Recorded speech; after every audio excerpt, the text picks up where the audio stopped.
Today is Friday, May 7, 2021. Roland Martin Unfiltered, broadcasting live from Elizabeth City, North Carolina, where tomorrow clergy from all across North Carolina will lead a massive march and rally demanding justice for Andrew Brown Jr. Speaking of his case, a judge ruled today the family will be limited in how much video they can see from those body camera footage, and versus the clock starting 10 days ago, he said it starts today. They still have not seen it. We'll give you the latest here. Also, in Atlanta, Mayor Keisha Lance-Bottoms announces she is not running for re-election. Shocking and stunning, folks, in that city.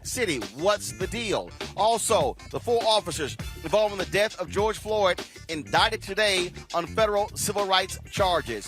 Folks, we got a jam-packed show for you, broadcasting live from Elizabeth City, North Carolina. It is time to bring the funk on Roland Martin Unfiltered. Let's go. He's got it. Whatever the biz, he's on it. Whatever it is, he's got the scoop, the fact, the find. And when it breaks, he's right on time and it's rolling. Best believe he's knowing. Putting it down from sports to news to politics. With entertainment just for kicks, he's rolling. It's on go, y'all. It's Roland Martin, rolling with Roland now. He's funky, he's fresh, he's real, the best, you know he's Roland Martin now.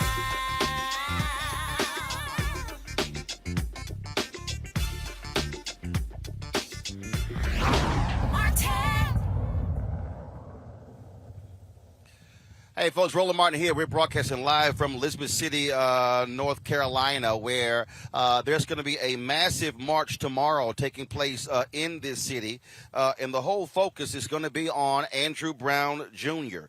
We are here, folks, right now. I don't know if you can see it. This is a shot of the courthouse right here, so we're going to show you in a second where we are here. Covering this particular story. And, folks, what has been going on is unbelievable. Andrew Brown Jr. was shot and killed on April 21st. A number of officers descended upon his home, shooting and killing him. But here's the problem. They have yet to actually release the body camera footage to show exactly what took place. Now, here's what's been going on. A little bit earlier, folks, we had some protesters who were out here here.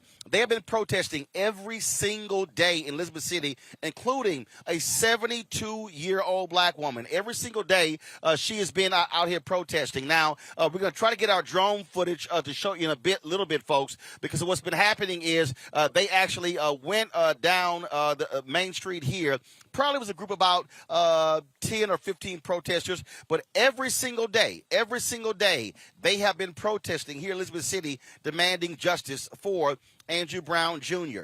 New developments today. Remember, we told you it was about 10 or 11 days ago when the judge ruled that the family will be allowed to see some of the body camera footage that took place for his death. Now, here's the problem. He ruled at the family they had 10 days before they could actually see the video. Our understanding in talking with the family's attorneys is the clock started that day. No, not the case. The judge, he's decided he is going to determine how much they will see. He ruled today in a written ruling that the family can only see 20 minutes of the 2 hours of body camera footage. When does the clock start? It actually starts today. So we were told they were going to see that footage between that ruling, and it should have happened by today when that clock started. No, it actually starts today. And so this is one of the things that people have been saying in Elizabeth City. There's a problem when it comes to justice, the real lack of clarity and understanding, and folks have been just really upset by it. That's why Reverend Dr. William J. Barber and clergy from all across North Carolina are going to be traveling here, and they're going to be holding a march and rally. It's going to actually end up here where the rally is going to actually take place. The rally is going to take place here. And so we're going to be covering this, of course, tomorrow, live streaming it. It's going to be at 11 a.m. Eastern tomorrow here in Elizabeth City, North Carolina. So we'll be covering the march as a march from a location here to the courthouse where they're going to be assembling, demanding justice in this case, demanding transparency. I want to go live to my panel who's with us today. Please bring up Michael Imhotep, host of the African History Network show, Candace Kelly, legal analyst, Start Your Morning with BNC, Brittany Lee Lewis, political analyst. I want to start with you, Candace. This is crazy that the judge waited the last 10 days. The family kept saying, well, they wait for the ruling. He decides to release a written ruling today when 10 days ago he said the family had 10 days to see the video. Then he says, oh, the clock starts today after he's determined they can only see 20 minutes of the 2 hours. And, Roland, it doesn't make any sense. The reason why is because, one, they should be able to see that video because that is what they were promised. How many times is this judge going to make changes over and over again? Number two, what we have is a family that's been waiting, and in the best interest of justice, they should find out what it is they are going to go up against. This is something that people have been dealing with I hear something in my ear, by the way. This is something that people have been dealing with for such a long time, and this is why people are taking to the streets. It also leads to this whole notion that, hey, I don't want this video to be released because it may affect juries and their impartiality, but it didn't stop them from releasing information about Brown and his history, his record. So all of these things have to be taken into consideration. So this is why it's important for people to march.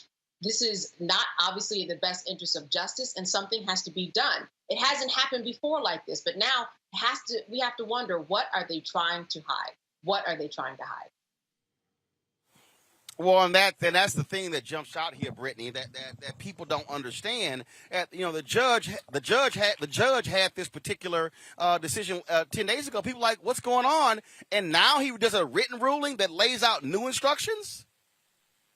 Roland, this is ridiculous. Quite frankly, we know this is a cover-up, and time will show exactly what it is that they are trying to cover up. And I'm so glad we're on the streets, and we're going to continue to be on the streets until justice is served, because I'm so tired of this criminal justice system. I know we all are. Michael. Roland, this is some more of the runaround, and it definitely sounds like a cover-up. And reading the reporting from NBC News, the family is going to be allowed to view less than 20 minutes of the nearly 2 hours of video that was recorded. So the judge could have stipulated 10 days ago exactly what he's saying today.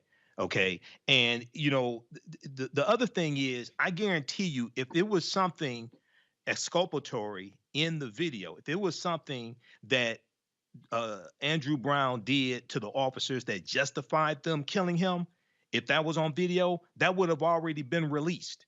So the fact that they keep trying to delay the releasing of the video, or allowing the family to see it, I should say, not releasing the video, but one, the fact that they don't want to release the video. Two, the fact that they keep delaying the family to be able to see the video more than 20 seconds tells you how damaging it is. So, and see, this is another thing, man. This is like a kind of like a small town. Well, Elizabeth City is a small town, but you have a judge, and it's like a small town. And I think when all this went down with the officers killing him, I think they just thought that they could just sweep this under the rug, and this was not going to blow up like it did. And again, first of all, Elizabeth City is 17,000 people, but the county, that's actually where this was impacted. The sheriff's office, that's who actually led this particular charge. And we were here last time, and what folks told us here is that the dynamic here is that you have Elizabeth City, African American leadership, mostly black police force, the county, white leadership, white police force. Those are the dynamics that you have here. And so it's just very strange that what is going on here. And the other thing, Candace, this is why the family has called for the state to take over. The problem, though, is that Andrew Womble, the district attorney, he has to recuse himself and ask the state attorney general to take over. And there are multiple investigations going. The state bureau, they're actually investigating this. Okay, they're investigating it. The DA has an investigation. And so the family doesn't even understand who is the lead agency when it comes to this investigation. They don't trust this district attorney. And so you have all of this that's going on here in Elizabeth City. And people are saying they need justice. They are demanding justice. They're demanding transparency.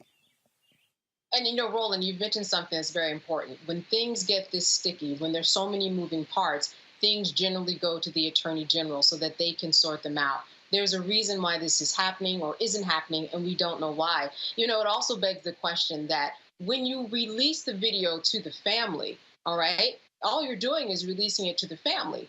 Why can't they see it? Even if they come back and describe the video, you're not releasing the video to the public. So in order for them to prepare for their case, in order for them to figure out what they're going to be suing for and begin the process of justice, why won't they give it to them for that reason alone? It's part of the case. It's part of their right to have a fair trial. It's part of their First Amendment to actually go out and talk about what they see. But like you said, when things get murky like this, it goes to the attorney general. Why they have not done it, we don't know. But suffice it to say that there's something going on here by omission. The fact that they do not want this to be shown to anybody is a major problem. And once we all see it, we are probably going to see immediately what the issue is. They know it. They just don't want us to know it. And Brittany, there's no doubt at all that if this video was damaging to Andrew Brown Jr., that video would have been out. Exactly, Roland. I mean, that's a key point here. We know that when they feel like a killing is quote unquote justified, that they have video footage of it everywhere playing on loop. They're describing Andrew Brown's character in a negative light. They'll do everything that they possibly can to substantiate their decision to end someone's life. So the simple fact that not only is this extremely murky, but the fact that they're omitting the information and not even providing the family the full video, it doesn't make any sense. It looks bad. And I have a funny feeling that once that video is released or we get some insight into what actually happened, we're going to see that obviously this they took his life without reason. Absolutely. Henry, you can go to this drone shot. You will see the protesters, they have returned here. They returned back to the location here. And again, it's about 8 or 10 of them. They have been moving up and down the streets in Elizabeth City. They've been doing this since April 21st. Since April 21st, they have been doing that. And so, what we're going to do is we're going to just give you a sense of again of where they are. And so, folks have been here again protesting in this city. They have been doing this on a consistent basis, demanding justice in the death of Andrew Brown Jr. It has not actually happened thus far, and so and so tomorrow you're going to see a heck of a lot more people who are going to be here in Elizabeth City tomorrow for the protest taking place here. Again, Reverend Dr. William J. Barber, the North Carolina State Conference of the NAACP, and so many others, they are going to be here. They are going to be all across this city.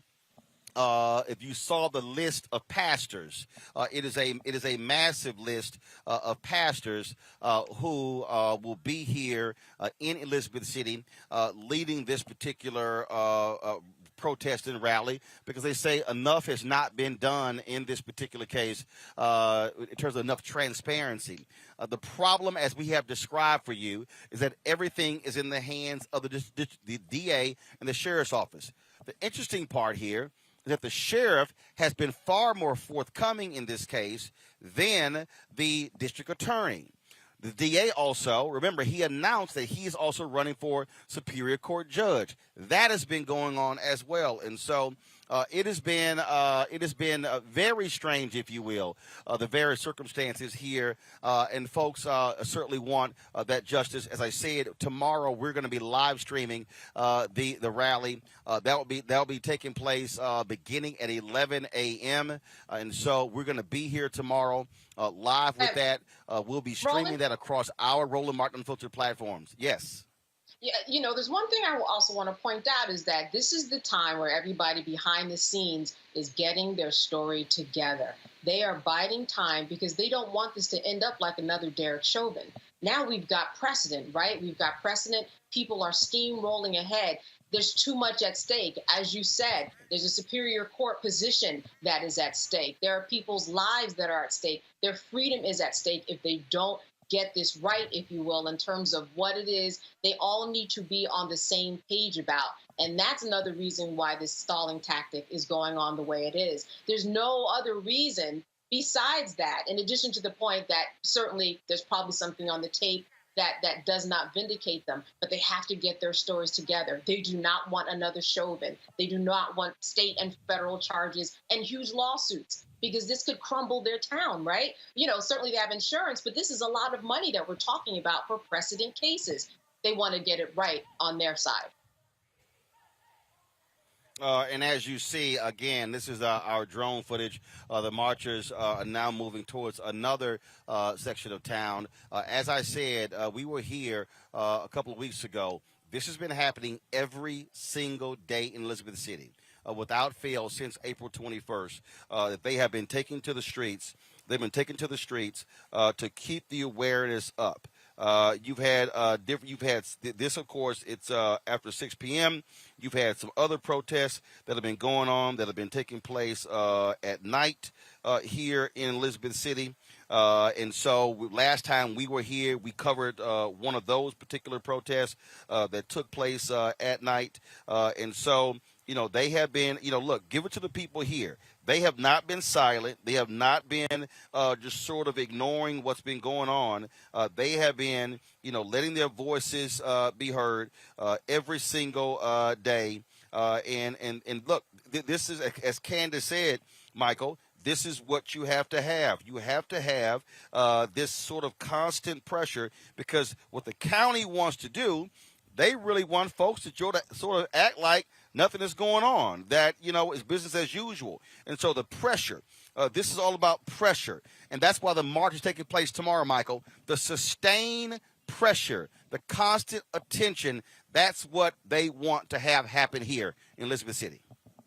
you have to keep that momentum going. You have to keep the pressure going. You have to keep, especially the focus of African American media on what's going on here and following the updates. You need African American media on the ground also being able to interview the people, being able to find out what's going on. This is journalism. Okay, so you have to keep the pressure up. And one thing that, and I know people are probably on it, but when you have situations like this, when you have people coming in, especially African Americans coming in from out of town to lend assistance, we also want to make sure that we redirect dollars to African American owned businesses, hotels, restaurants. I know you're already on it, Roland, but just for people across the country, when things like this happen, we also want to make sure, in addition to keeping the pressure up, when we go into these cities, we want to redirect dollars to African American owned businesses. I say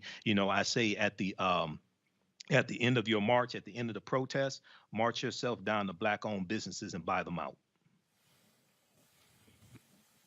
Well, absolutely, and that's one of the things that people have emphasized here as well. And so this is a live look right here, folks, of a handful of protesters here in Elizabeth City as they continue to keep the focus on justice for Andrew Brown Jr. He was shot and killed April 21st. His funeral took place on Monday. Funeral was on Monday, and as I say at the top, folks, the family, they have yet to see the body cam footage. They've yet to see that footage of his death. The judge ruled today, a written ruling today, that the family will be able to see only a maximum of 20 minutes out of 2 hours of video. And he also ruled that the clock begins today. They must see it in a 10-day period. And so that's what the decision that came down today, and that's the breaking news that we have here in North Carolina. As I said, tomorrow, 11 a.m., we're going to be covering this rally taking place led by Reverend Dr. William J. Barber, the North Carolina State Conference, the NAACP, and clergy from all across this state. They'll be descending on Elizabeth City. The rally will take place elsewhere, but the rally is going to end up right here at the county courthouse. And so we will be live tomorrow covering that in its entirety at the beginning at 11 a.m. And so y'all want to definitely, of course, watch that. This is why we ask you to support what we do because, again, the ability for us to be able to be here to cover these events is critically important. And, of course, May 13th, next Thursday, we're going to be in Baytown, Texas, covering a rally there of a black woman, the first anniversary of her murder. And she was shot and killed by a Baytown police officer and bringing attention to that. Going to go to a break. We come back. We'll talk about the 4 cops who killed George Floyd, indicted on federal civil rights charges. You're watching Roland Martin Unfiltered, broadcasting live from Elizabeth City, North Carolina. Back in a moment. The lonely, the alienated, the sad, and the angry. In every country torn by strife, violence, and hardship, men and women are drawn to extremist leaders, promising to take on the enemies of their people. In America, some of our lost souls respond in a similar way to the call of influential voices. But instead of militant preachers or radical clerics, every single night in America, they can listen to our own angry advocates of division and conspiracy. Confused, angry people hear the call of these voices and take on the camouflage of warriors to threaten and even kill civilians. The radicalized Republican Party and the twisted people on TV who speak for them use the very same language of intolerance and rage to provoke those alienated people, actively pouring kerosene on the fire of social unrest. And until we all reject these poisonous voices, the result will inevitably be escalating violence and tragedy.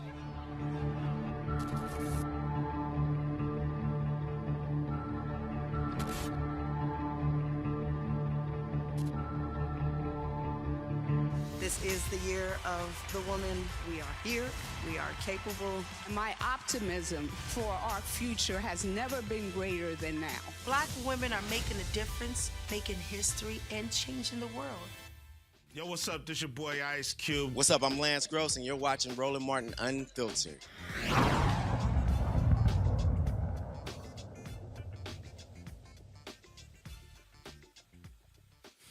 All right, folks, there's another story that, man, you talk about was shocking and stunning, of a black man in Mississippi who was killed by cops. 51 shots were fired into his vehicle, but the police officers also killed a 3-month baby boy. Talk about shocking and stunning.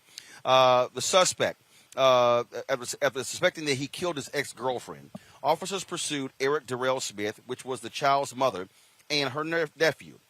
The cops, knowing the baby was in the car, at least 50 police vehicles, chased Smith for about 2.5 hours from Baton Rouge Parish to Biloxi. When Smith fired shots at officers, they fired back into his car. He was shot multiple times at the scene. The baby was shot once and died at the hospital. Not sure if what we have there has the audio on it. If you actually, do y'all have audio on that video? All right, so what I want folks to do is I want y'all to go back to the beginning. Attorney Ben Crump had a video that was posted on his Twitter page, Instagram page, of someone who actually recorded the shooting, and you can hear them yelling at. Listen to this, folks.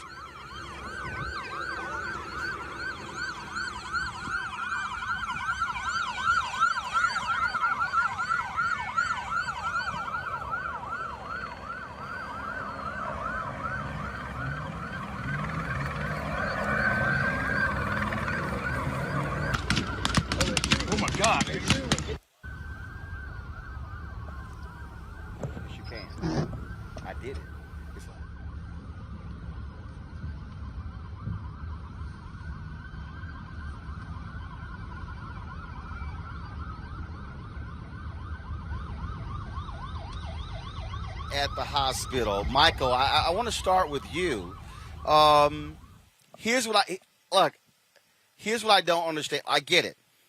He's firing at police officers, but if you're police officers, don't you take into account there's a baby that's in the car, and you should be judicious with firing into the car?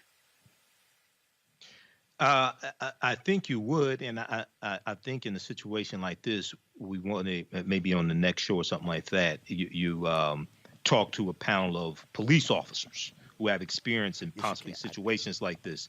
But in reading this story, the police also deployed stop sticks as well.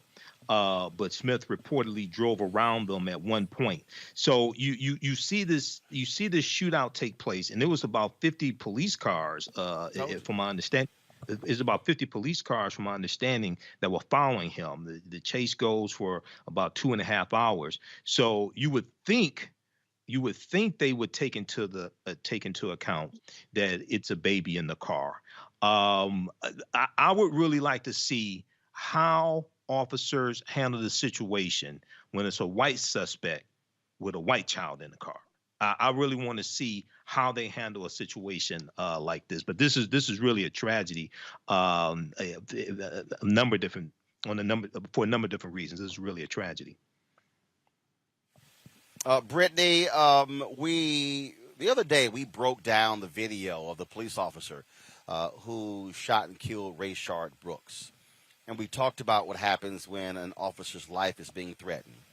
Clearly, this man firing at police officers posed a threat. But what action should police take, knowing full well there's a baby in the car and you're firing that many shots into a vehicle? Is that smart policing, or is it one of those things that unfortunately it happens? Your thoughts on this?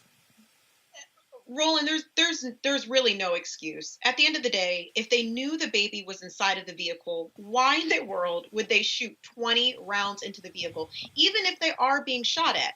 I'll ask the same question that I always do when this happens, because it often does with us. Why are officers able to apprehend violent white mass shooters, people attacking them, people shooting at them, without even a scratch? But when it comes to our community, everyone and everything is just collateral damage. It doesn't make any sense to me. And I don't know if there's really enough training in the world for them to consider and value Black life. I'm really tired of their inability to apprehend suspects without taking life. And this story is even worse because we're talking about a small, innocent child. That life shouldn't have been taken.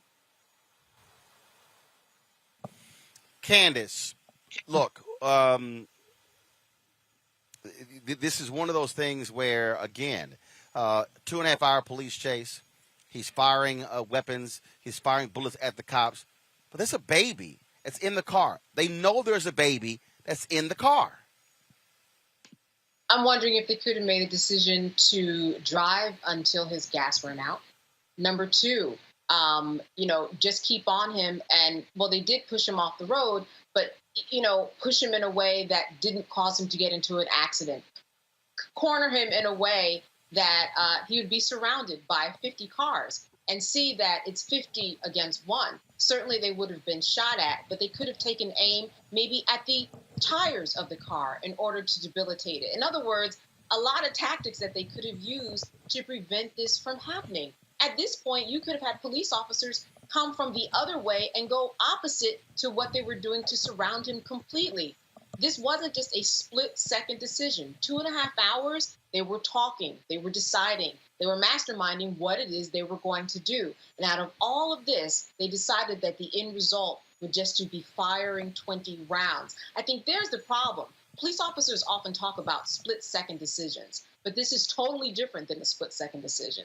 This is a split 2.5 hour decision, and they were unable to have a different outcome than have a little baby die. That's unworkable because of the time that they had leading up to this end result. Let's talk about this shooting that took place in Georgia, folks. A Black woman was visiting a cousin. She is now dead when cops executed a search warrant. She was visiting her cousin. The Georgia Bureau of Investigation, they've released the body cam footage of Tuesday's incident. Again, folks, I want to warn you right now, this could be a trigger warning to some people, so I want to give you the opportunity to turn away if you would like before we actually show this video. So just give it a beat. Henry, go ahead and play it.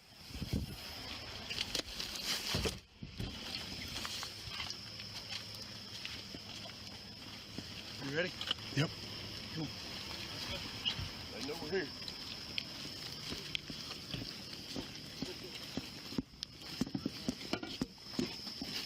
Sheriff's office search warrant, come to the door!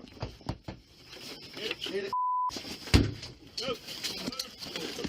Sheriff's Run office to the search left. warrant to the left. Get on the ground! Get on the ground!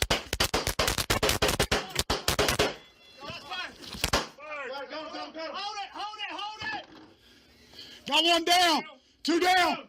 Hold it. Room front. Move! Keep moving! Room left. Go! Move! Take the shield and go! Hold, Chris, hold! Come on! Bedroom door. Let's go!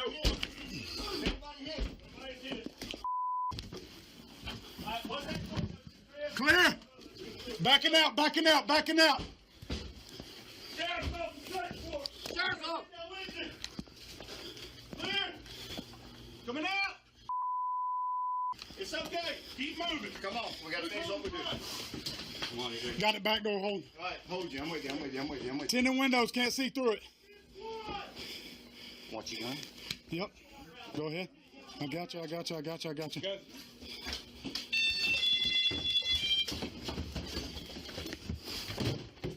Clear.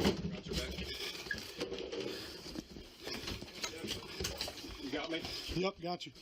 Come on. Got you, buddy. Got you. Watch your back.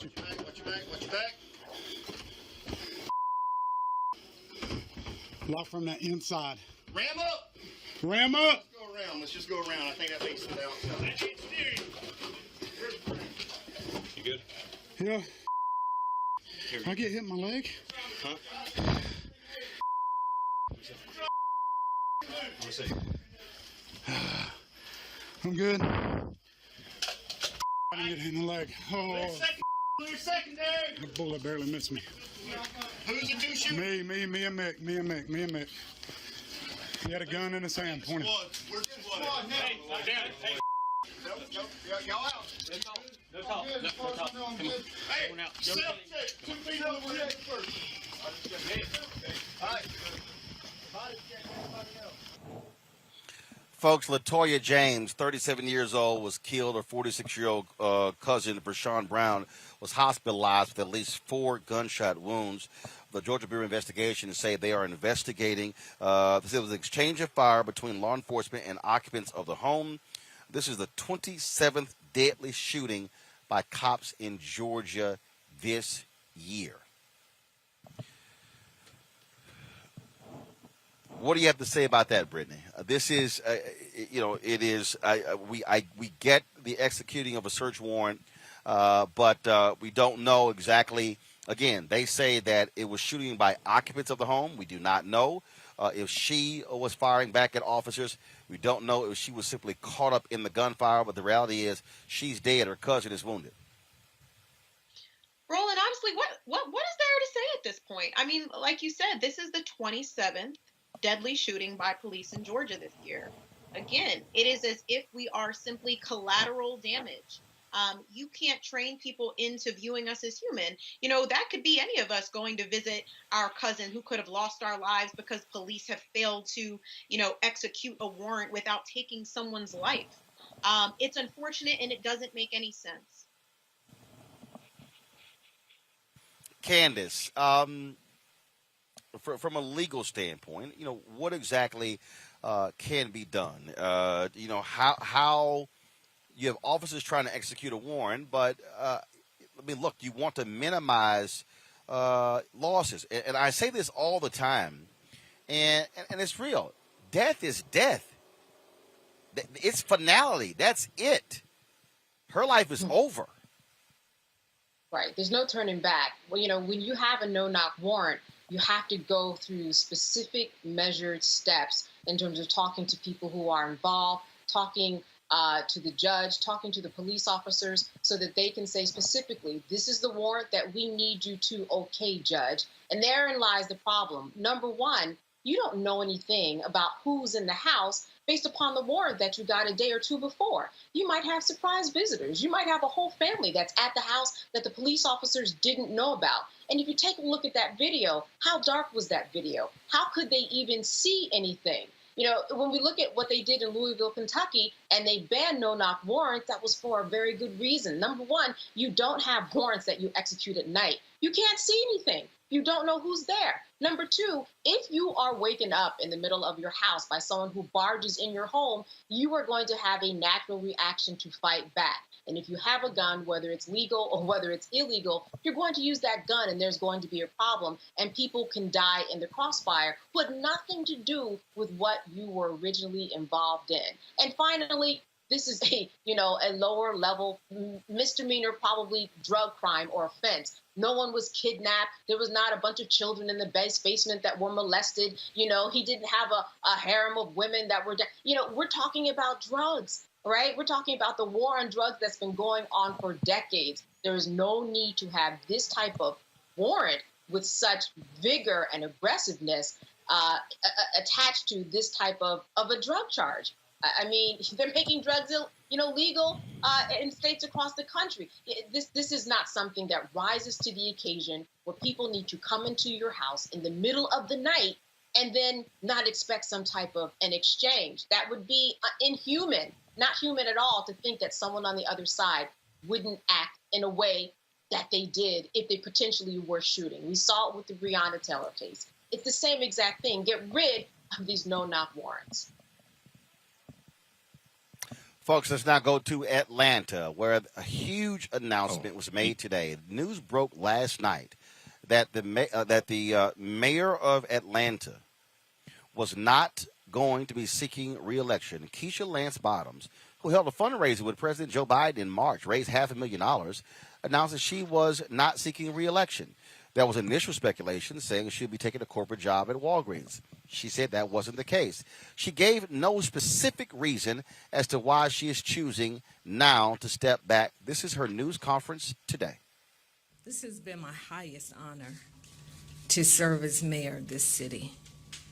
And many of you all have heard me speak of my family's history in this city, going back almost 100 years. My grandmother would tell me how her father, who was a child of people who were once enslaved from Crawfordville, Georgia, packed up a horse and buggy, and they made their journey to Atlanta. And my family moved to the west side of Atlanta. And they found community, and they found purpose, and they found a way to make the lives of their children better. And I stand here on their shoulders.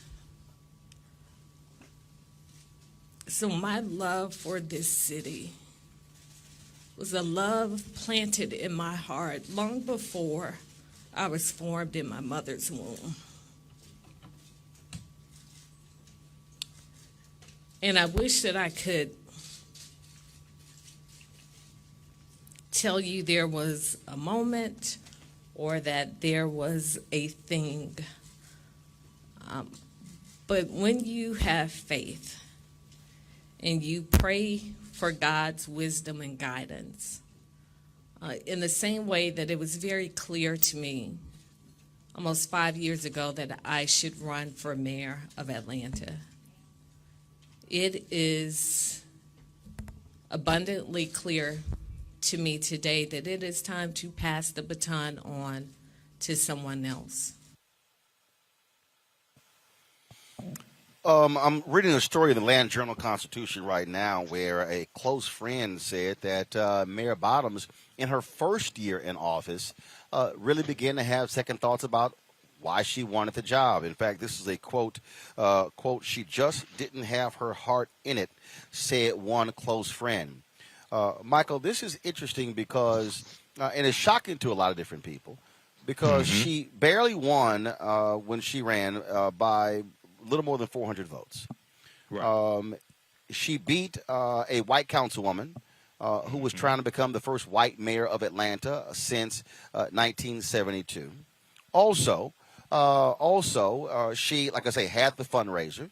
According to a internal poll that was leaked, she had a 68% approval rating. But there have been lots of issues there, a significant spike in crime in Atlanta, some folks saying she felt detached or out of touch. And now what this has done, it has now thrown open the door. Many people were expected, only a couple of candidates had announced they were going to oppose her. Many saw her as a shoo-in.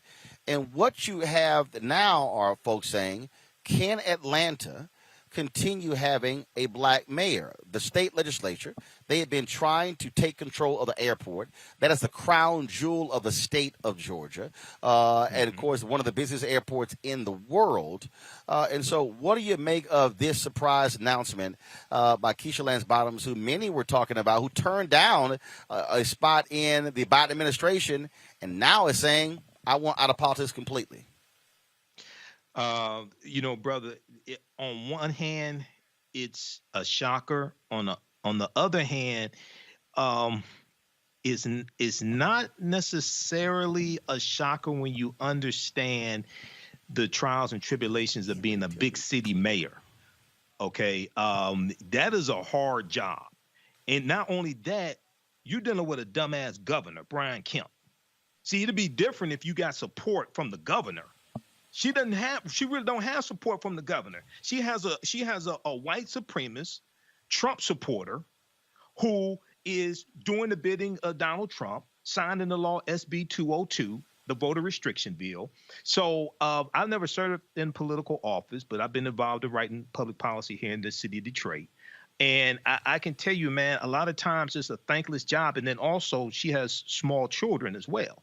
And you get to the point where you start asking yourself, okay, see, you always go in with enthusiasm and all these things that you want to change.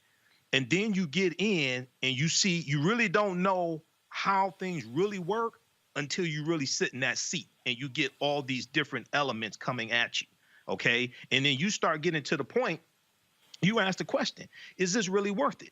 Do I want to do this for another 4 years? Do I want to sacrifice time for my family? Do I want my blood pressure to raise? And then you had those, police shootings as well. You had the shootings with involving the 2 college students. You had Rashard Brooks, things like this. And you start realizing, okay, do I want to endure this for another 4 years? This is not what I thought it was going to be. So on the one hand, it's a shock. On the other hand, I can understand. She says, look, I want to do something else. I may not know what it is, but I want to do something else. She did not rule out a future role in politics, Brittany. But the reality is many people, again, they see these jobs as being highly sought after. And if it was all about her heart's not in it, to me, that's one of those deals where you step down because it is about what's best for the city. Just your take on this big announcement from Mayor Keisha Lance Bottoms. Yeah, Roland, it sounds like she's really just exhausted. I mean, between the investigation of her predecessor, all of the racial justice protests that have taken place there, COVID, having to deal with Brian Kemp, just to name a few. I mean, I can only imagine. So many of us can only imagine. And, during her time in office, you mentioned this earlier, we've seen a rise in violent crime in the city. I think homicides were up about 60%. So there's a lot of pressure on her and really anyone that's going to take the position after her. I certainly don't always share all the same politics as her, especially in her response to the George Floyd protest and things like that have taken place in Atlanta. But if nothing else, I do applaud her for stepping down when she's no longer interested or motivated or just exhausted, because for her to continue to hold that position when she's not fully invested anymore would actually be a disservice to her constituents. Candace, what's very interesting is that this clearly was not something that just happened out of the blue. Last night, she dropped a full-page ad, if you will, a letter to the city. They also produced a highly produced video describing her accomplishments. So clearly, this has been something that had been in the works for quite some time. Yeah, it has. And I think that it's one of those things that a lot of us can recognize, especially as a Black woman in America, that at her age, which is not old and it's not young, but it is a good age to look at your life and say, what exactly do I want to do with it? Do I want to be here for another 4 years after I need to complete this year? Then I'm running into 8 years, almost a decade of my life. Who am I now? Who will I be? Who do I want to be? This is a really wonderful time for her to plant those seeds and make it happen. All of these doors are open for her, and she can, morph her life into anything that she wants at this time. And to have the opportunity to be able to just sit back and look is an opportunity that we all wish for. And she's in a position where she can do so. And she's doing this not just for her, but she's also doing it for the city. Because if she wants to be someplace else, if her mind is someplace else, if her heart is someplace else, then she should be someplace else than the mayor of the city of Atlanta. Absolutely.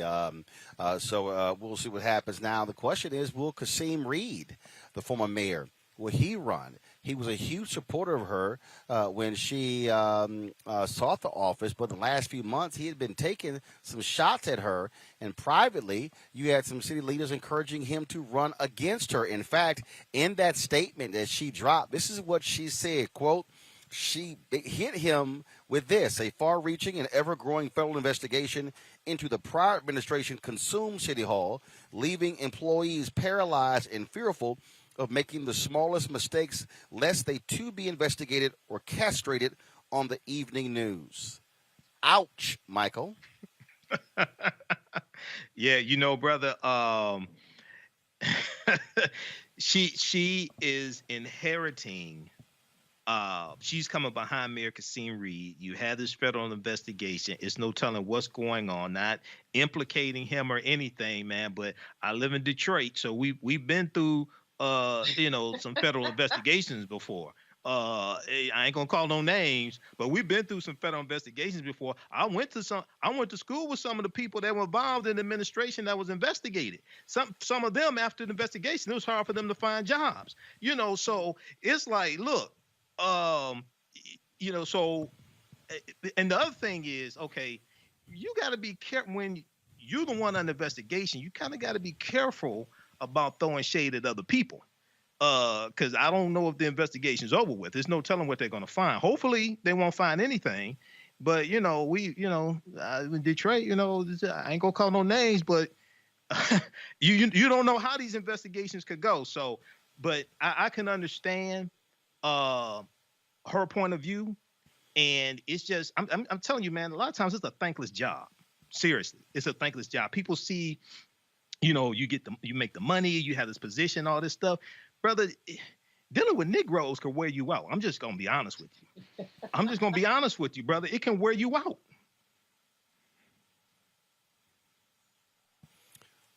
Brittany, what do again, having a former mayor take some shots is not good for you. And she threw a punch herself. Yeah, I mean, I don't blame her. I would have thrown those punches back, especially considering, what has it been after, stepping in behind him and walking into something like that. I can truly only imagine. And, she has been, to give her some grace, she has been under a ton of pressure. She's running a major area. That can't be easy. So, again, power to her, blessings to her. I hope that she finds a space that she is happy in, and I also hope Atlanta gets some new leadership, some new Black leadership that's going to take us forward. Candace, final comment on this topic. Listen, out of all the things that she could have included in her speech, she made sure to include that because she remembers the shots that the former mayor said about her. So she made sure that she included them. Lest we forget what he did, let us remember what he did. Let us know about this investigation. Not only is he probably lining up, but we're going to have at least 12 others like we did the first time line up. But she wanted to make sure that the message was to him so that people would not forget that he was under investigation and still is, and that investigation is ongoing. She could have talked about a lot of people, but she made sure to talk about him. That was on purpose. All right, folks, let's talk about this court ruling out of Florida where a federal court has upheld the arrest of a black woman who filmed police outside of a movie theater. In the 2-1 ruling, Florida's 4th District Court of Appeals decided police had the authority to arrest Tasha Ford for filming the 2009 arrest of her teenage son. Ford says she began filming to keep police officers honest about their interaction with her son. Lawyers for the Boynton Beach officers involved said Ford invaded their privacy and ignored several commands to stop filming, justifying the charge of intercepting oral communications and obstruction without violence. One judge argued Ford did nothing wrong and police should not be entitled to a reasonable expectation of privacy while in public places. You've got some Republican legislators, Brittany, who they sort of want to support this sort of stuff because of folks filming officers beating folks and others. Look, without the video of the George Floyd murder, I'm not quite sure Derek Chauvin gets convicted. So this is of serious concern. We talk about filming police officers engage in police action. Absolutely, Roland. I mean, how can you argue that privacy is being invaded when you're doing a public service job? Police should have no reasonable expectation of privacy in public places, like the judge said. And we've seen federal courts across the country have found that the public has a constitutional right to record cops. Even the federal appeals court, whose jurisdiction includes Florida, had ruled people have a First Amendment right, subject to reasonable time, manner, etc. You can't get in the middle, but they are allowed to photograph and videotape police conduct. And not to mention, Ford should not have been charged with obstruction because it's not like she got in the way of the officers doing their job. It's not like she prevented them from making an arrest. These officers just don't want to be held accountable. And you hit the nail on the head. We know that police killings and brutality are not anything new within our community.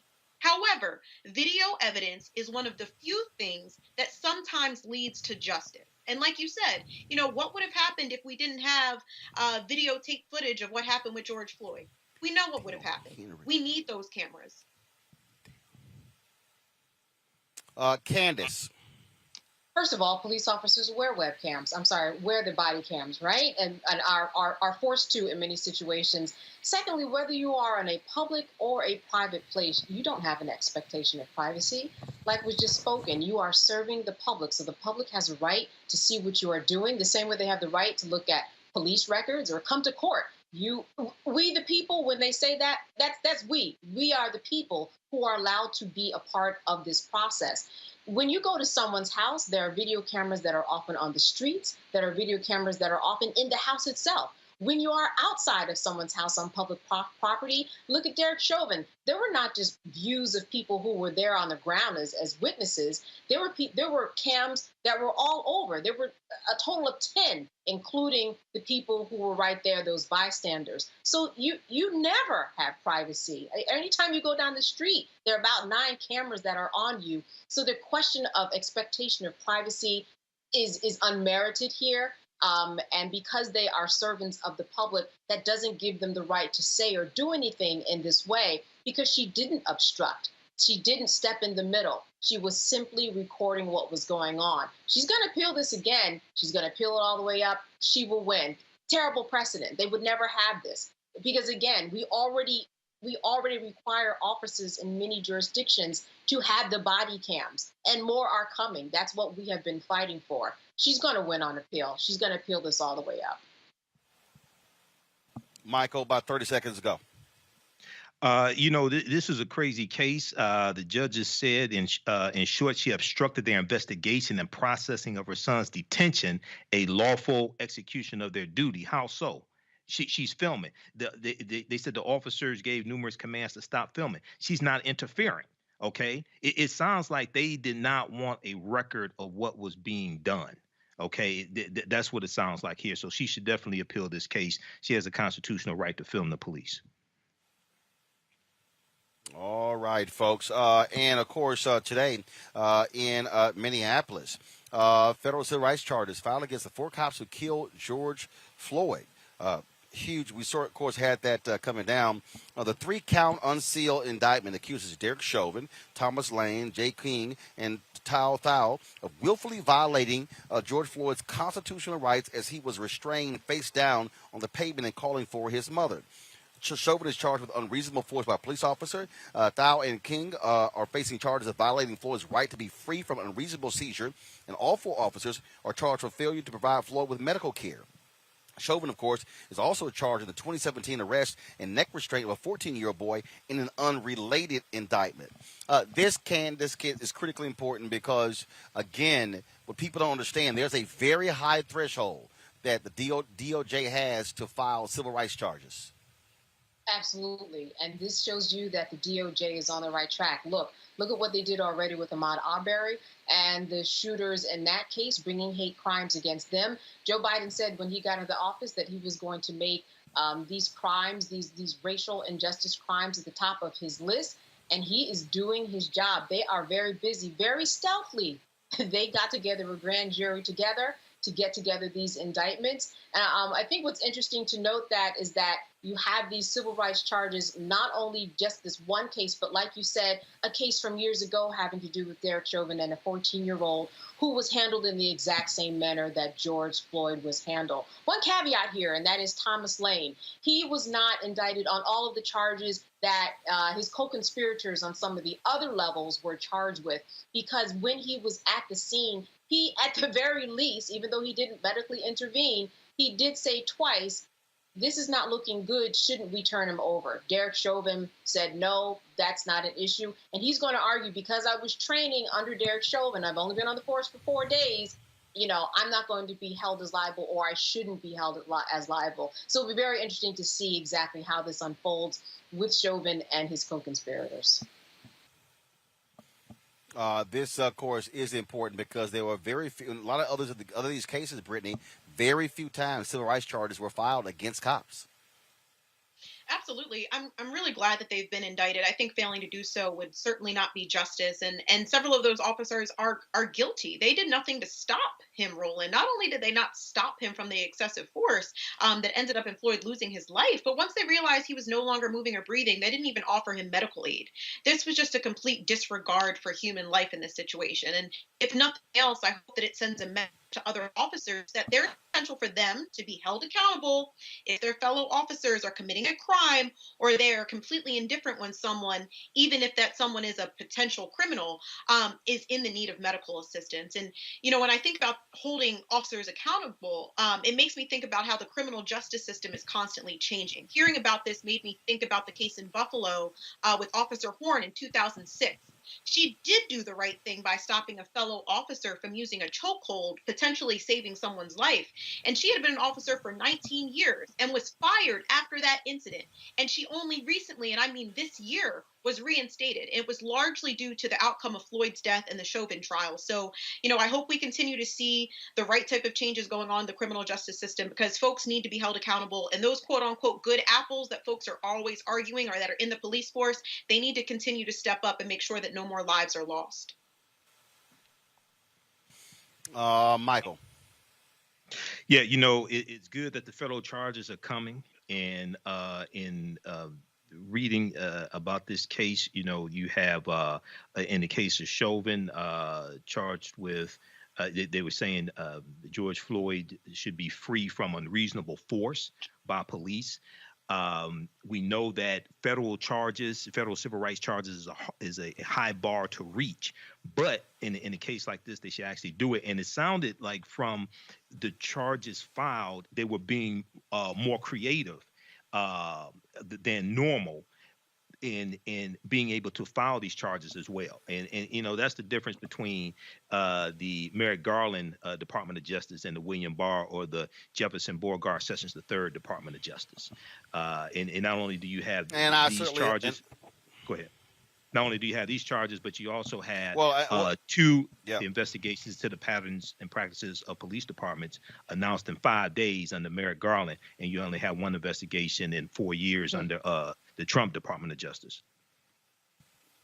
And that's also what you get for all these people out here who are whining and complaining, saying, Roland, why did you support Biden and Harris against Trump? This is why, idiots. This is why voting matters.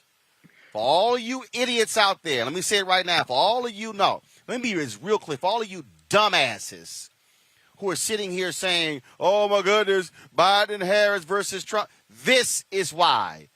Because a Donald Trump Department of Justice would not have announced an investigation into the Minneapolis Police Department, an investigation into the Louisville Police Department. They would not be pursuing civil rights charges against these 4 officers. And so for all you stuck on stupid people who want to act like somehow it made no sense who we voted for, this is why you vote. You idiots. Going to a break. I'll be back. Roland Martin Unfiltered, broadcasting live from Elizabeth City, North Carolina. Back in a moment.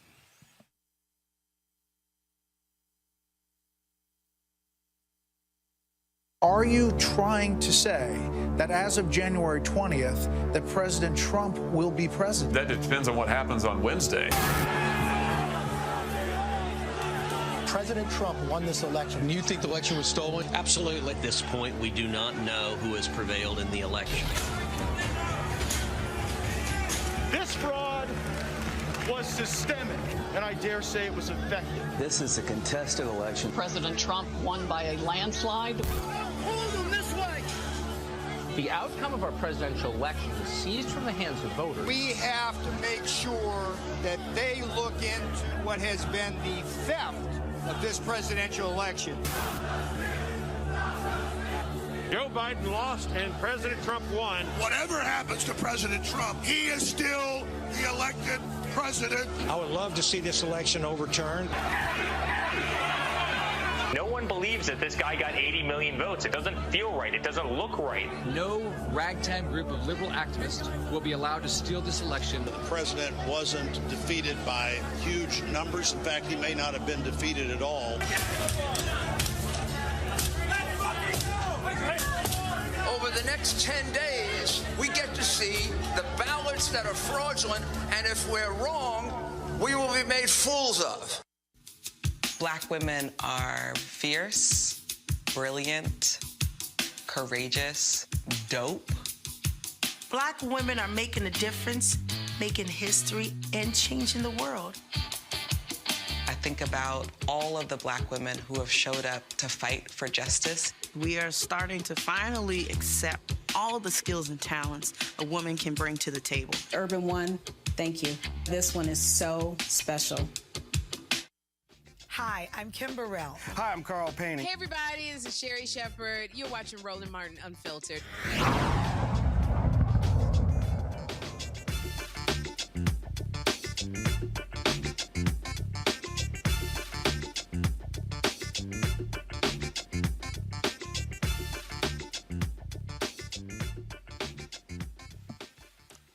Folks, we're Roland Martin here Unfiltered. We're broadcasting live here in Elizabeth City, North Carolina, where tomorrow we will be broadcasting live the march and rally in support of justice for Andrew Brown Jr., who was shot and killed April 21st. These police shootings are significant. They also impact African Americans in a huge way. May is mental health awareness month. And this year's national theme is Tools to Thrive and Hope for Change. Joining us right now is the founder of the ACOMA Project, psychologist Dr. Alfie Breland Noble. Doc, how you doing? I'm good. How you doing? Well, good is relative. I'm all right. How you doing? I understand that. I'm doing just fine here. So let's deal with this because this is one of the things that we have to deal with a lot here. We cover the news. We travel around this country. We showed earlier the shooting that took place in Mississippi. 20 shots fired into a car, killing a man, but also killing a 3-month-old child that was in the car. We had to show the body camera footage today of the police shooting in Georgia. We talked about the Andrew Brown shooting as well. And I hear from a lot of African Americans who talk about the PTSD and how difficult it is to have to see these videos. And we're left in a conundrum because if we also don't show them, in many ways, we are not doing justice to what Mamie Till Mobley said when she opened the casket of her son, Emmett Till, by saying, I want the world to see what they did to my baby. Yeah, so I think it is a double-edged sword, and I've had this conversation multiple times this week. I've actually had this conversation multiple times today. And one of the things that I would say is really important to recognize is that there are certain contexts in which it is vitally important for people like you, Roland, and the work that you do and your team to show these videos to people so that they can see. Just like Emmett Till's mother felt compelled all those years ago to show people what those men did to her 14-year-old baby. But just because it's out there for consumption doesn't mean that we all have to watch. And I think that is the key. And when we think about the Derek Chauvin trial, had we not had that 9 minutes and 49 seconds of tape, it would have been a whole different outcome. And I think all of us who are Black know it. And so while it's important for these videos to be out there, I think the problem becomes, it's not just showing it once to make the point. It is the repeated sharing over and over and over by people who are not journalists like yourself, right? That's when it becomes an issue. So when people are sharing these things on social media, they're texting them and passing them around in their friend groups and in their family groups, that's when it runs into a problem because you're not giving the other people on the receiving end an opportunity to make a choice about whether or not they want to see it. I happen to be a person who manages anxiety. I don't ever need to see that. But in seeing it or in knowing that it exists, I should say, I still don't turn away from the issues. So there are other ways I can consume that news without exposing myself to what we call vicarious trauma, which is what we used to say for people in the helping professions or people like yourself who report on these things and are exposed to them, even if you're not physically there. But the vicarious trauma is you still have those same or similar impacts to the person who is physically there, who's been attacked or hurt. So I think we have a duty to protect the people we love by limiting how much we're sharing those kinds of videos. And we don't want to fall into what people are now calling Black trauma porn, right? The desensitization to the killing of Black people. We don't ever want to be in that position. How do we also confront this whole issue when we hear African Americans say, man, look, the whole idea of going to therapy, of seeking help, that's for white folks. That ain't what we do. Look, your health and taking care of yourself. I know being a Black person, we go through enough crap. I know people cuss on here, but I'm trying to be good. I'm trying to get my mind right, right? And so we go through enough. So why would we not take advantage of things that allow us? I got some folks who say I should stop cussing.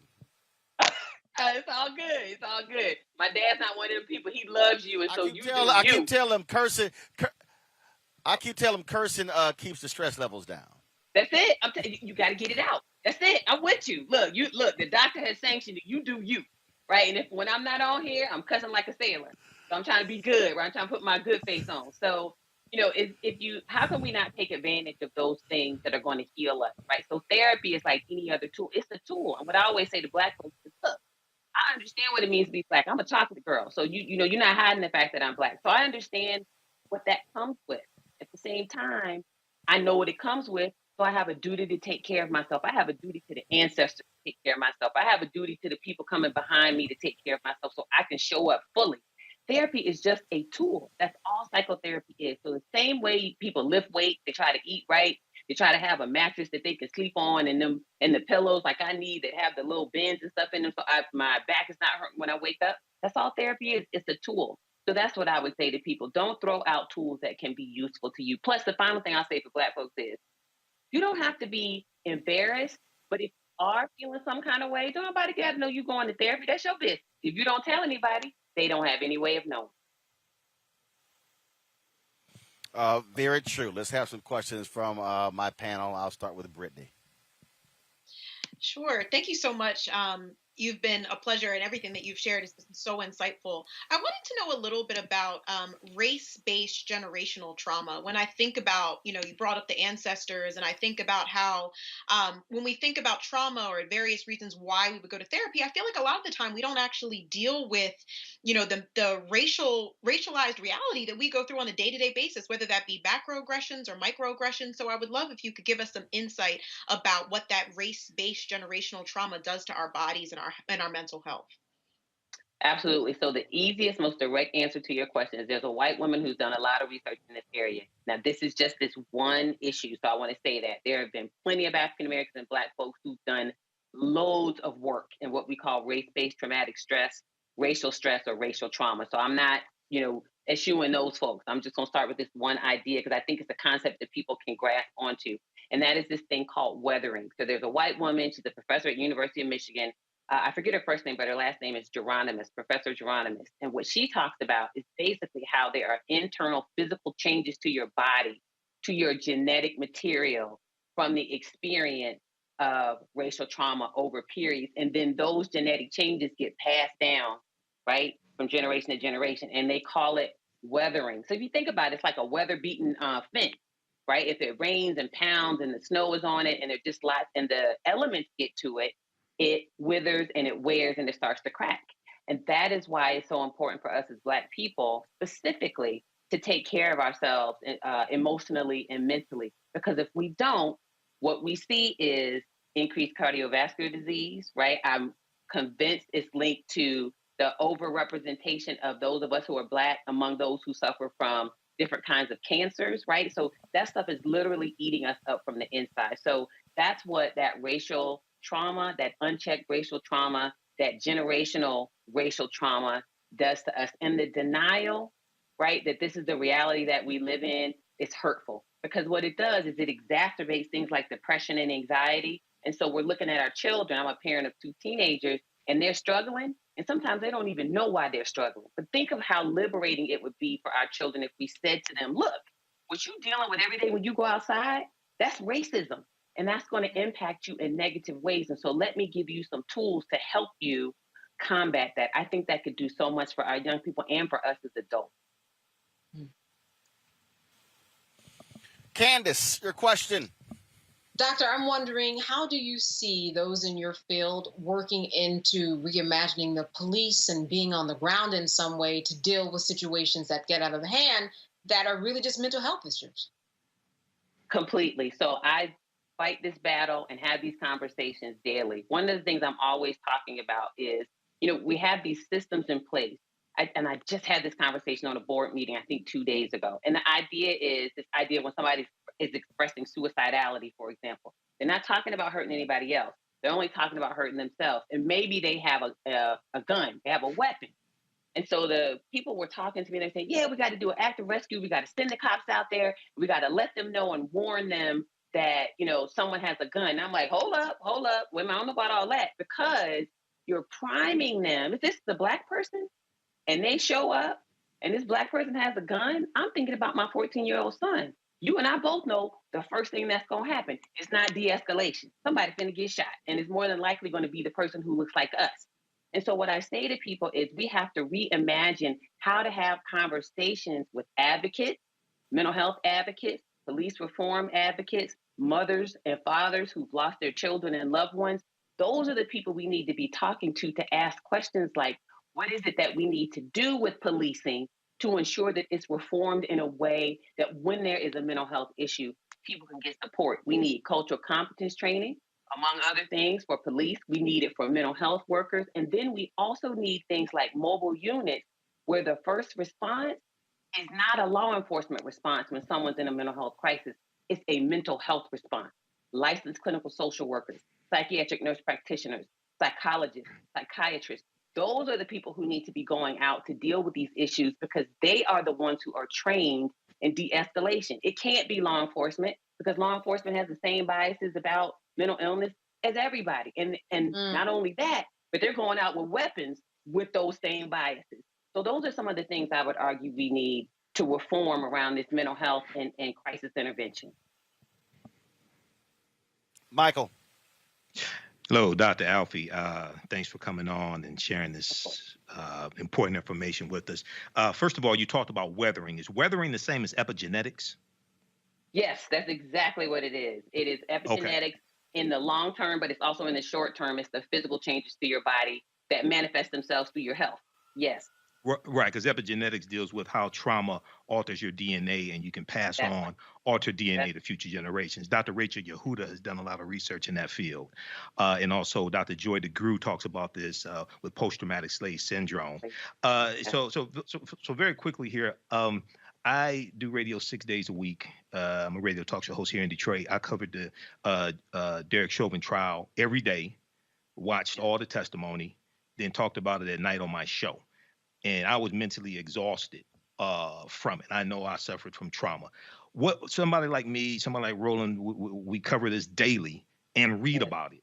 Okay, how do we deal with this? And I said on Roland's show a couple of weeks ago, I cried more probably during those days of the trial than I did probably the past 2 years. So how do we deal with things like this?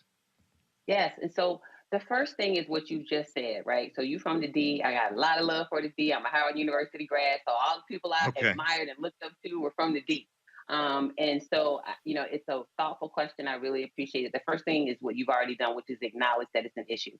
Because there's so many people, they don't acknowledge that this is my job, this is what I'm paid to do, this is my calling. So I got to go out here and watch and report and watch again and report some more.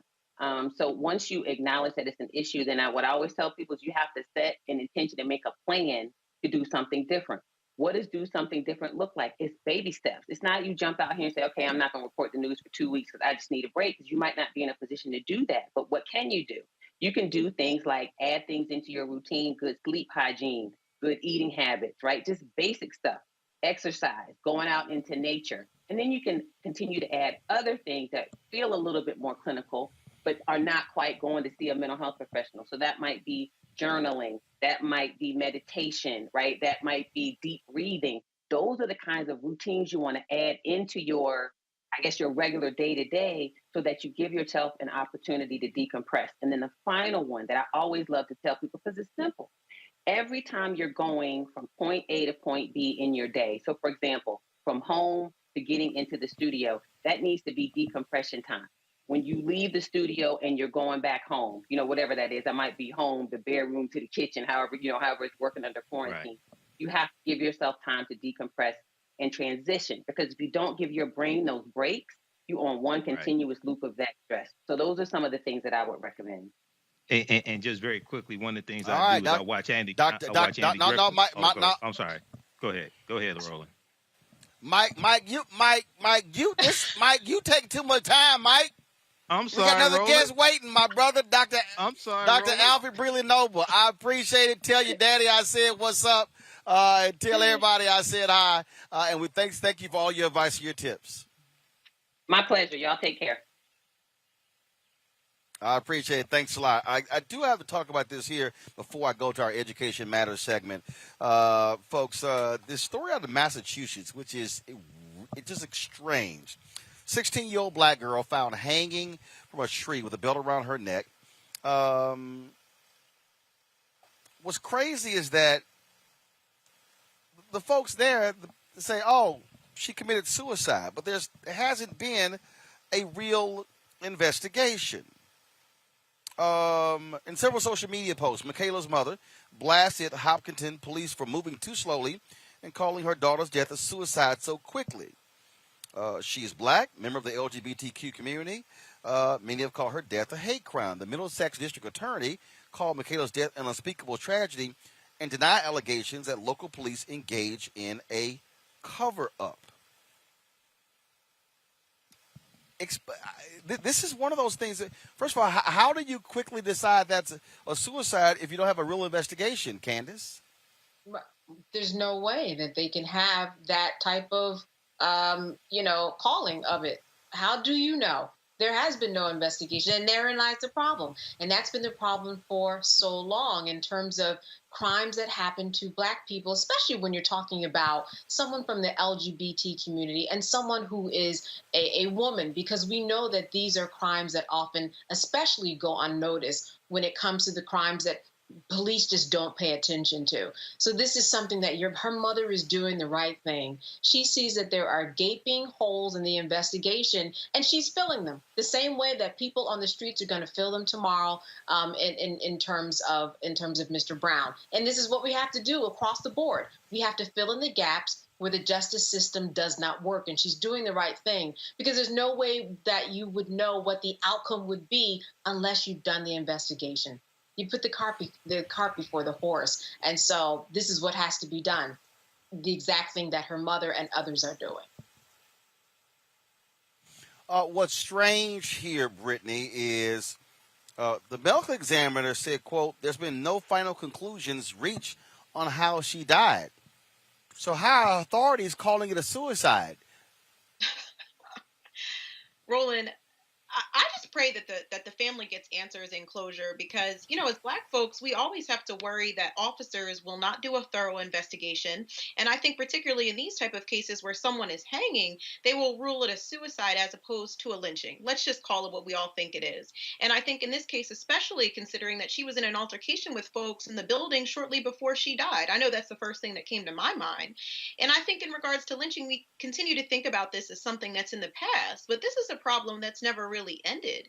There's all types of studies, up to and including the CDC, reporting that there's been at least 79 unsolved hangings of Black folks that have gone unsolved from 1995 to 2016. And we know last summer specifically, we know of at least 5 people who were publicly hanged, and they were all deemed a suicide without a real investigation. So, I say just in general, given the context of the history of lynching in this community, there must always be a full investigation. We as Black people have to push for that.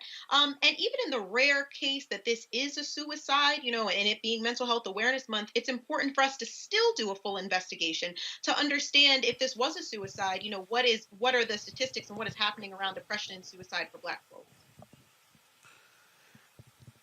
What's also interesting, Michael, the DA there, Marion Ryan, said it will take 3 months for the autopsy and the investigation to be complete. I've covered a lot of cases.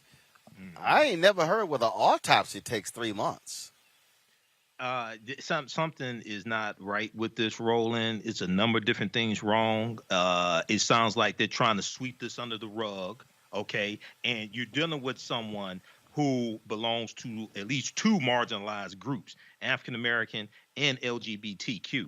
So, there's a cheapening of our lives. Okay, there's a devaluation of our lives, and we see this play out here. So hopefully they could get support from various social justice groups or what have you to put pressure on the DA. But they should be able to get the autopsy results in a matter of days.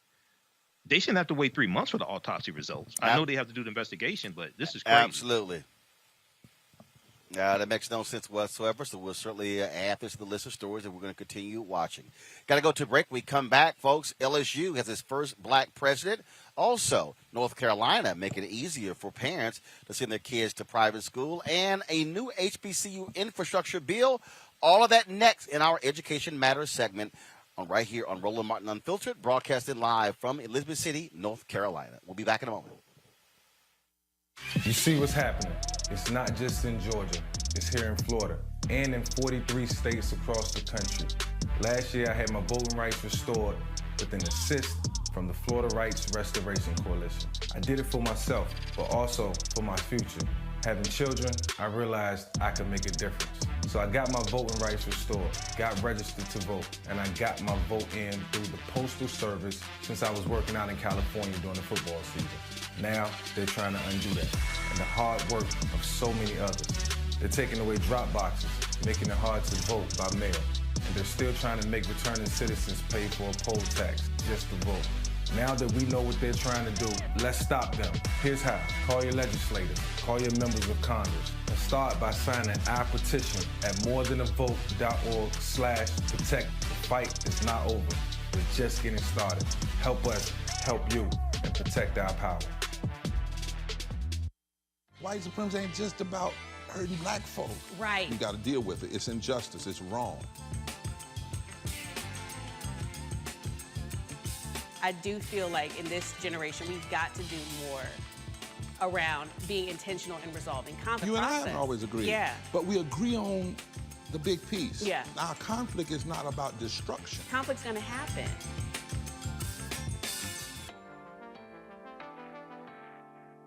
Carl Payne pretended to be Roland Martin. Holla! Hi, I'm Chaley Rose, and you're watching Roland Martin Unfiltered.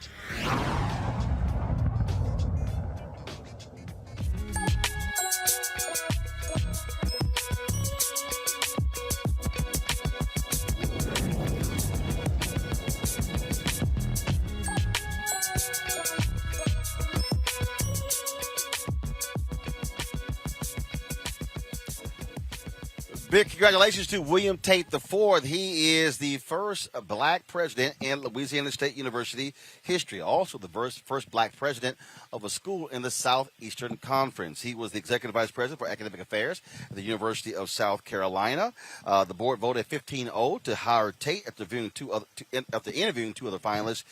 Tate will replace LSU President Tom Galligan, who has served as LSU president since January 2020. Resigned, of course, after that investigation revealed huge lapses at that university when it came to dealing with sexual harassment and sexual assault charges leveled by women against athletes.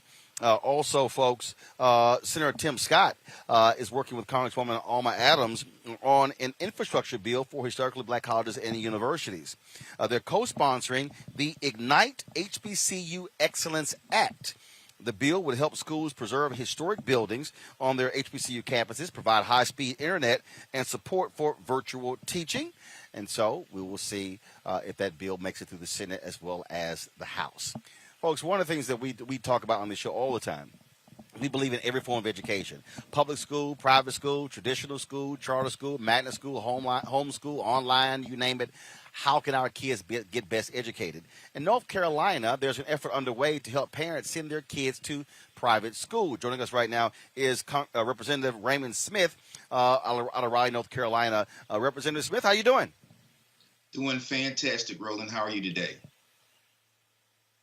Doing great. So I am here in Elizabeth City, North Carolina. Of course, we'll be covering this march tomorrow, demanding justice for Andrew Brown Jr. So tell us about what North Carolina is doing to make it possible for black parents and others to make it easier for them and affordable to send their kids to private schools. Well, Roland, thank you for inviting me to today's show. What you're going to hear from me today is a little bit different than maybe what you might thought you would have heard. Because the Opportunity Scholarship Program in the state of North Carolina is one that is not supported by Democrats in the state. The program sounds good on the surface, but actually what it does, it takes away state tax dollars and provides opportunities for individuals to go to private schools using state tax dollars. Well, the problem with that is we need to improve our public school system.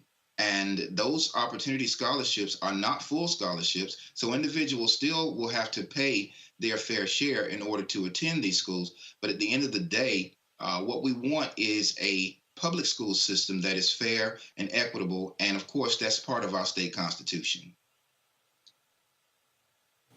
You say Democrats don't support it. Why? Well, again, like I said, it takes away state tax dollars for public education, and it provides and it takes away those dollars and provides money for private education. Now, problem with private education in many instances, let's take for instance the parochial schools. Parochial schools, they have either a religious designation, and so if you're not a member of that faith, then you're not going to benefit from that school. Secondly, in many of these parochial schools, they teach religious texts. And so when children get ready to go to college and qualify for college, they have not taken the proper sciences that will allow them to be able to enter into many of our state's institutions. It also makes it difficult for them to satisfy those entry requirements. But it also it runs the risk of indoctrination.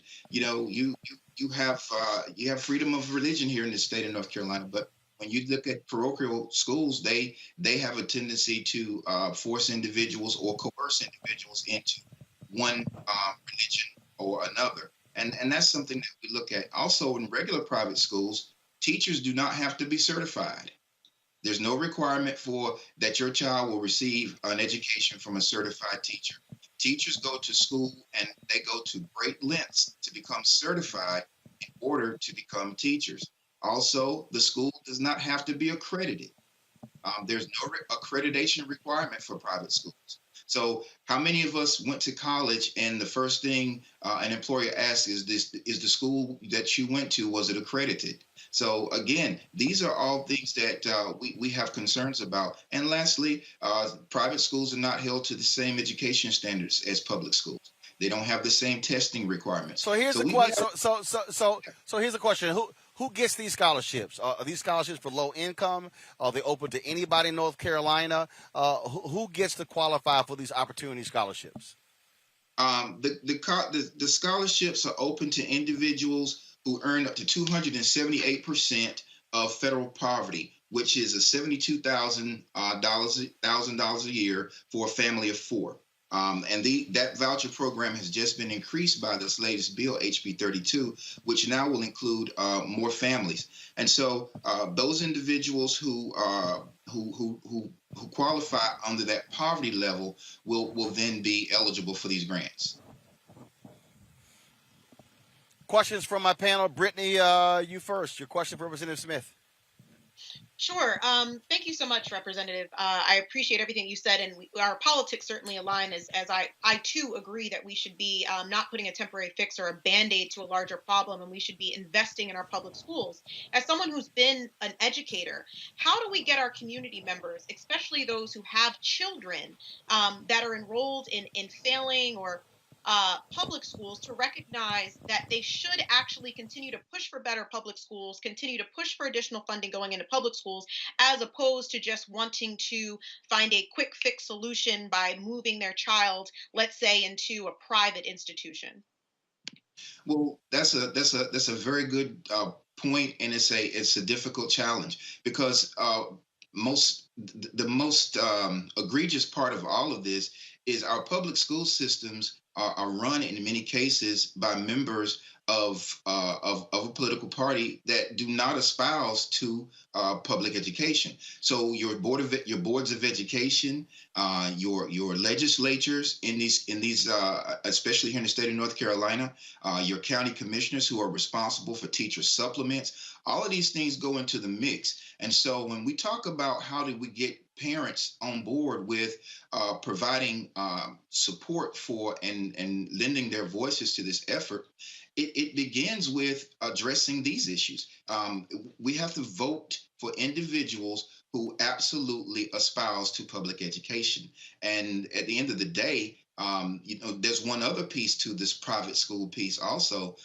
If your parent does not have reliable transportation, how will you get to this private school? So again, this is a very exclusionary practice, and I think that I know for a fact that here in the state of North Carolina, we've not done a good job at getting these parents on board with helping to fight for public education. Candace. I'm wondering, in terms of parents and making sure they know what public education means and has for them, how can you teach them what you already know? How can you get them to be a part of what you're doing? Well, you need to look no further than the mirror. Most of the people that I know, especially my age group and maybe younger, we all went to public school. And the education that I received is in no way second or inferior to anyone's education. And I think this push to privatization of education is more of a marketing ploy than anything else. So what we have to do is we have to be marketable. We have to market public education. We have to make sure that people understand that, hey, look at the leaders that we have now in our country, the people that we look to for information. Most of us, if not all of us, had public educations. You see these flags behind me. I attended 3 public HBCUs, one for my undergraduate, one for my master's, and one for my doctorate. And I'm very proud of my public education. And so we have to be the example that we want people to follow. And we have to remind folks of where they came from. Michael? Quick question for you, Representative. We've been dealing with this same thing here in Detroit, and the charter school push, especially fueled by Betsy DeVos and her husband, Dick DeVos. So in North Carolina, do you think the private and charter schools, do you think they can coexist with traditional public schools? And how do you fight this effort to take away funding from the public schools for these private schools? They can coexist in theory, but in practice, it's going to be absolutely difficult because we're talking about dollars. And there's a limit to the number of dollars that are available to spend. And if we take the few dollars that we do have, the state of North Carolina doesn't have the budget of some of the larger states. Our fiscal budget for the state of North Carolina is somewhere around $25 billion.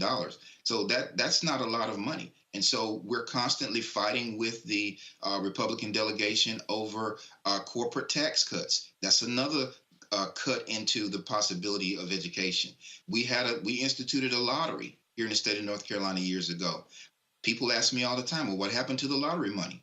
The lottery money was supplanted with the money that we were already investing. It was supposed to be in addition to the money that we were investing in education, but it was actually supplanted. So we're fighting with limited resources. So the question about coexisting is going to be difficult if we're talking about fighting over the same dollars.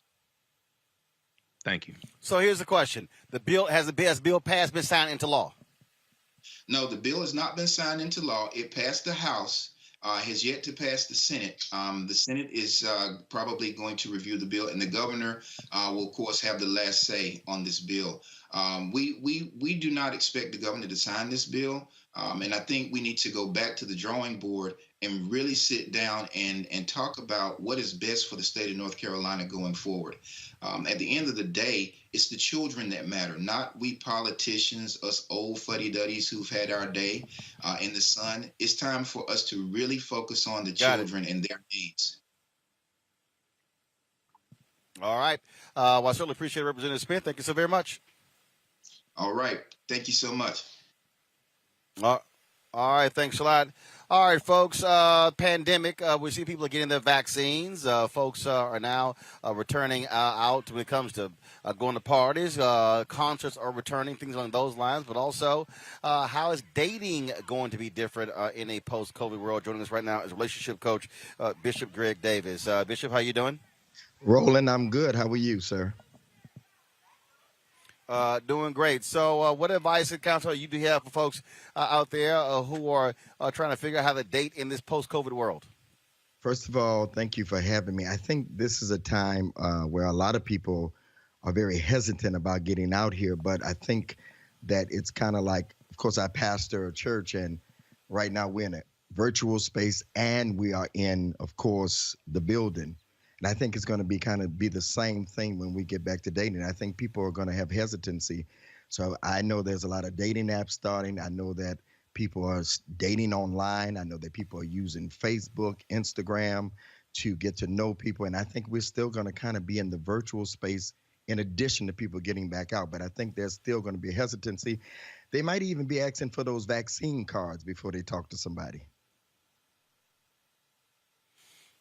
But obviously, you got folks sitting here not trying to go out. So I take it dating is not going to look the same as it did 2 years ago. It is not going to look the same, just like our country, our world is not going to look the same. So we have to find other ways to date. I've been encouraging a lot of the ladies, they're scared to get in the DM. They're scared to get in the inbox and flirt a little bit. But I come from the old school where you flirt a little bit. And so I think that we should get comfortable with the virtual space. We should get comfortable with Instagram and Facebook and dating apps where people are right now. Get comfortable with sending door dashes and sending some Uber Eats and getting to know each other virtually. You think about when you could go out, when we were going out pre-pandemic, we sit there, we date somebody, we really didn't get to know them. Now virtually, FaceTiming, chatting on various apps, you get to know somebody organically. You get to know more about them before you rush into a relationship. So I think post-pandemic is going to not be either or, it's going to be both and. Questions for our panel. Michael, I'll start with you. Hey, Bishop Greg Davis, fellow Detroiter. How you doing, brother? Hey, Detroiter, I heard that. I'm good. How you? All right. Well, look, man, this is a great topic, and for very very quickly here, I'm single. What I wanted to know is, what do you think for people who are say late 40s going into the 50s? What are some advice? Maybe you don't want to do everything social media. Maybe I don't DM a lot of people. Okay, but what are some advice that you have for maybe people who are more mature and they're not looking for one night stands or anything like that? They're more serious. What type of advice do you have when it comes to dating post-COVID? Yeah, I'm single and I'm a little older than you. I'm in my late 50s, sir. And let me say this: wow. I think we're in a better place than even those that are younger than us, because you know who you are. You are established. You're not trying to learn yourself. You already know who you are. And by now, we should know what we want after trial and error. But I think, again, I hate to say this to you, my Detroit friend, I think you need to learn the social media and get in them DMs. Get in that Facebook inbox. I think you're going to have to expand yourself a little bit. And play it safe. I'm on Facebook. I just don't do a lot of that. But go ahead. Well, scroll a little bit, sir. Scroll a little bit. Scroll a little bit. Like some of them pictures and say, "Nice picture," and send it to them in there. Come on, you're a Detroiter. Okay. You're supposed to be bold, man. But if you do go out, I would just say be cautious. Take your time in getting to know somebody because, again, we're still out in these COVID streets. It's not gone. So just be careful. If you have to do it the old-fashioned way, but I'm encouraging you, give me a call. DM me, and I'll give you some more tips. All right, Bishop. Brittany? Thank you so much, Bishop. Well, first off, let me throw out a little memo to the folks out there who are looking for dating. There's a good app out there called Checkmate. It was founded by Q, and it brings that old school date to new school technology. So that'll definitely help out the older generation. But for Why folks don't you like help me, Michael out? Help Michael out. Michael, right. But no, I got a question. Okay, so in the age of digital dating, right? I don't like a dude who's like, I don't know, what do you want to do? I want to see if the man is gonna set up the date in advance. I don't like those, I don't know, what do you think type of situations. How do I do that virtually? Or how do I find out if someone is messy? I'm a neat freak, or if they chew with their mouth open, or how they talk to their mama. Things that, I would really have to be with you in person to find out these kind of details, because anybody can kind of give you a front via the DMs or on FaceTime. I think it's the same thing, and that's a great question. Being in front of someone, I think time is the reveal of all things. Ask them to give you a virtual tour of their house. Not planned, but say, hey, right quick, let me see your place. Unplanned. Right, unplanned. Hey, let me see your place. Walk around. Let me see your place. I want to know where you live and all that. And so you want to see the whole thing. You want to see the kitchen. You want to know whether there's dishes in there that's been in there forever. Look, tell them to go to the refrigerator. You learn a lot about the refrigerator. If there's a lot of cartons in there, they can't cook. They order a lot of carry out. But then the other thing is do some virtual dating. If it's a real man, if it's the right one, because that's my mantra, when the right one comes, let me tell you something. You don't have to ask him to plan the date. If you have to ask him to plan the date, next one, because here's what I believe.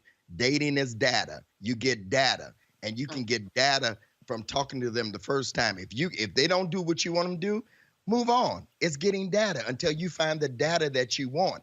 So sometimes it's trial and error, but what do you have to lose because you're getting data? Don't get so serious so fast.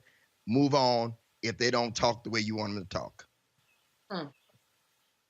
Does that sound right for you? I'm wondering, how important is how the person spent this past year, so that if they had goals, whether it's a degree or losing weight or, doing, they had the time to do it. So they don't have that excuse anymore. But how important is what anybody did during their last year? You can reinvent yourself, right? But how important is that question to say, okay, well, what did you do this last year? That is everything. I've said that prior to, Candace, before the pandemic, we lacked time. We were busy. Now we don't lack time. We've had a lot of time, even if we're working at home. You have whoever you're working for, is computer in front of you. You have your phone or your iPad on the side, and you working on what you need to work on. I think during this time, people that have been in the house, they should have made some moves. They should have thought of what they want to do next. I have written 2 books. I've recorded a CD. I've started shows on Clubhouse 4 days a week. I'm on the Roland Martin show during the pandemic. I mean, look at me. So I just think that this was a productive season for those. Watch this. We did not lack time. We lacked discipline. And anybody that didn't do anything productive during this season, they don't even need your number or they don't need a FaceTime, because they should be able to tell you something that they progressed in. This was not Netflix and chill time. Amen. All right. Bishop Greg Davis. Folks, y'all can check out his YouTube channel. Just pop his name in. Bishop, we certainly appreciate it. Thanks a lot. Thank you, Roland.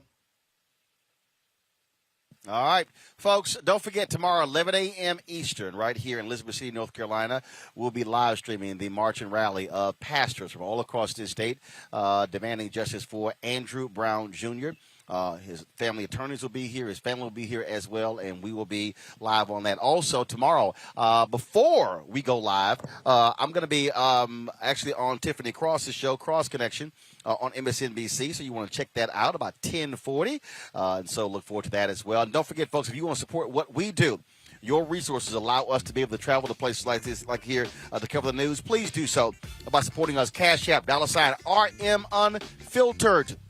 Venmo.com/RM Unfiltered. PayPal.me/R Martin Unfiltered. Zelle is Roland at RolandSMartin.com or Roland at RolandMartinUnfiltered.com. Brittany, appreciate it. Candace, thanks a lot. Also, Mike, we appreciate it as well for joining us on the panel, folks. Thank you so very much. We appreciate it. And again, folks, we will see you tomorrow right here from Elizabeth City. And so we appreciate all that y'all do in supporting what we do here as well. And so we are done. It's a little chilly out here. So thank goodness we had to bring the cold gear. So we thought it was going to be about 82, 85. That cold front came through. So we had to break the fleece out. But again, we certainly appreciate it. Thank you so very much. And let me reiterate, as I said during the show, and we're seeing it here, what's happening here, folks. If you don't think voting matters, then you don't understand public policy. And so there are local elections that are happening across this country. We're going to be in Fort Worth, Texas, supporting Deborah Peoples, who is trying to become the first black mayor of Fort Worth. That runoff is June 5th. We look forward to being there with her. Of course, she placed first when they had the campaign, the primary, last weekend. And so every election matters. You can't say you want to talk about criminal justice reform. You want to talk about how to deal with mass incarceration and all of these issues. Or you want to talk about any number of things, education, you name it, if you don't vote. Is it the cure-all, the be-all, the end-all? No, it's not. But I can guarantee you it is a part of the process. And we've got to be involved in making it happen. And that's one of the reasons why we will be supporting Black Voters Matter when they have their caravan traveling around the country to Washington, D.C. to push them to pass H.R. 1 as well as the John Lewis Act, because it matters. Got it? It matters. I'll see you guys tomorrow right here on Roland Martin Unfiltered.